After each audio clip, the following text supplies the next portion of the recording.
முன்னால் பணம் மட்டுமே குறிக்கோள் கிடையாது. கொரோனா எவ்வளவு கோடி கொடுத்தாலும் வெளியில வராதவன் தான். நாம் கோடிகள் சம்பாதிக்கவில்லை, லட்சியத்திற்காக நாம் எடுத்த கோயிலுக்காக நம்ம போராடுறோம். அதுதான் உண்மை. ஒவ்வொரு ஹாஸ்பிட்டல்லையும் நாயா பெரிய நம்ம தவம் கிடந்தோம் கொரோனால. அங்க இருக்கக்கூடிய சடலங்களுக்கு பக்கத்தில் இருந்தோம். ஆனால் இன்று பணம் பிரதானமாக பேசப்படுகிறது. நாம் அனைவரும் பிணங்களை விட என்னை மன்னித்துக் கொள்ளுங்கள், பிணங்களை விட மோசமாக பார்க்கப்பட்டுக் கொண்டிருக்கிறோம் என்பதுதான் உண்மை.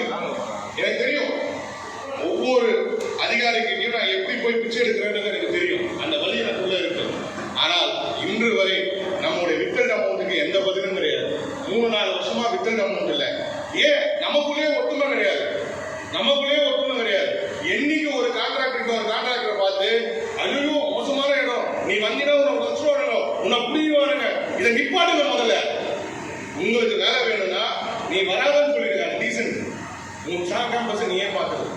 ஆனா யாருமே நல்லா இல்லை. கேம்பஸை காப்பாற்றணும். நல்லா இருக்கீங்களா? கணக்கு போட்டு பார்த்தீங்களா? ஆடிட்டர்ஸ் கணக்கு போட்டு பார்த்தீங்களா? என்ன லாபம் இருக்குன்னு பார்த்தீங்களா? யாருக்காக உழைக்கிறீங்க? எத்தனை பர்சன்ட் உங்களுக்கு லாபம் நிற்கிறது? வட்டியை கூட்டி பார்த்தீங்களா? நம்ம பணமே இருந்தா கூட அந்த பேங்க்ல இருந்தா கூட லாபம் வரும். இது எதுவுமே தெரியாம நம்ம போராடிட்டே இருக்கிறோம். ஏதோ ஒரு ஜீவன் காலையில இருந்து கத்து அவர் போராடுறாரு. எத்தனை பேருக்கு நமக்கு வாட்ஸ்அப்ல தைரியமா ஒரு லைக் போடுறதுக்கு மனசு இருக்கு? எத்தனை பேருக்கு தைரியம் இருக்கு? அப்படி நடுத்தரவில் விட்டு போகக்கூடிய தலைவர் குணமணி கிடையாது என்பதை நான் இத்தருணத்தில் மனதார சத்தியமாக சொல்றேன். ஏன்னா 2016 எவ்வளவு பிரச்சனைகளுக்கு பிறகும் தொடர்ந்து தன்னுடைய முடிவில் தீர்க்கமாக இருந்து தொடர்ந்து போராடி கொண்டிருக்கின்றார். அனைவரும் இங்க இருக்கக்கூடிய ஒவ்வொரு ஒப்பந்தக்காரர்களும் எல்லாருமே வெங்கடேசன்ல இருந்து மோகன் வந்து எல்லாருமே தெரியும். ஒருத்தர் ஒவ்வொரு இடத்துல எவ்வளவு கஷ்டப்பட்டு இருப்பாங்க.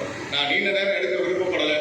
தயவு செஞ்சு சொல்றேன், இனிமேலும் நம்ம எல்லாரும் ஒத்துமையா இல்லை அப்படின்னா, நமக்காக பேசக்கூடிய ஒருத்தருக்கு நம்ம உதவிகரம் நீட்டல அப்படின்னா, நம்ம துணையா இருக்கல அப்படின்னா, நிச்சயமா இனி இந்த தொழில அடுத்த 5 வருஷத்துக்கு அப்புறம் ஏதோ ஒரு சங்கத்துல மீட்டிங்